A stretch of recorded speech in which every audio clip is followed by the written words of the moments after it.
రామాయణం అంటే కేవలం రాముడి ప్రయాణం మాత్రమే కాదు. అది అనేక త్యాగాల సమాహారం.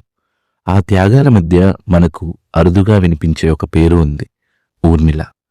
లక్ష్మణుడు తన అన్న వెంట అడవికి వెళ్లాలని నిర్ణయించుకున్న క్షణంలో ఆ నిర్ణయాన్ని ప్రశ్నించకుండా శిరసావహించిన వీరవనిత ఆమె. చరిత్రలో ఒక్కో గ్రంథం ఒక్కో రీతిలో ఆమెను చెప్పింది. వాల్మీకి రామాయణం ప్రకారం ఊర్మిళ 14 సంవత్సరాలు అయోధ్యలోనే ఉండి పుత్రవియోగంతో బాధపడుతున్న కౌసల్య, సుమిత్ర, కైకేయులకు తల్లిగా సేవ చేస్తూ జీవించింది. జానపద గాథల ప్రకారం తన భర్త నిద్రను తానే స్వీకరించి లక్ష్మణుడికి మేల్కొనే శక్తిని ఇచ్చి తానే 14 ఏళ్లపాటు గాఢ నిద్రలో లీనమైంది. మార్గాలు వేరైనా, వివరాలు భిన్నమైనా అన్ని కథల తాత్పర్యం ఒక్కటే: ఊర్మిళ ప్రేమ అసాధారణమైనది.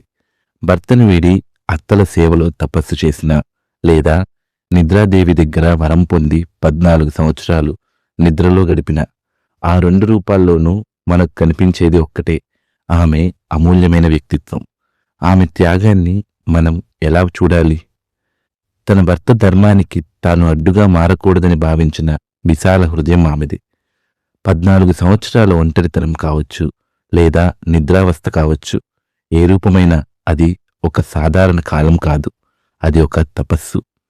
లక్ష్మణుడు అడవిలో అంతటి వీరుడిగా నిలబడగలిగాడంటే అది కేవలం అతని శక్తి వల్ల కాదు, తన వెనుక ఊర్మిళ ఉందన్న నమ్మకం వల్ల. తాను వెళ్లిన దారిలో ఆమె తన బాధ్యతను మౌనంగా నిర్వర్తిస్తుందన్న ధైర్యమే లక్ష్మణుణ్ణి నడిపించింది. నేటి కాలంలో చిన్న చిన్న అపార్థాలకే బంధాలు విరిగిపోతున్న వేళ లక్ష్మణ ఊర్మిళ అనుబంధం మనకు ఒక గొప్ప పాఠం చెబుతుంది.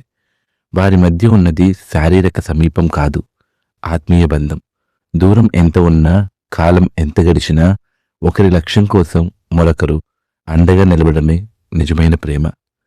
ఒకరు అడవిలో త్యాగం చేస్తే మరొకరు మౌనంలో త్యాగం చేశారు. సీతమ్మ అడవికి వెళ్లి రాముడి పాదయాత్రకు తోడైంది.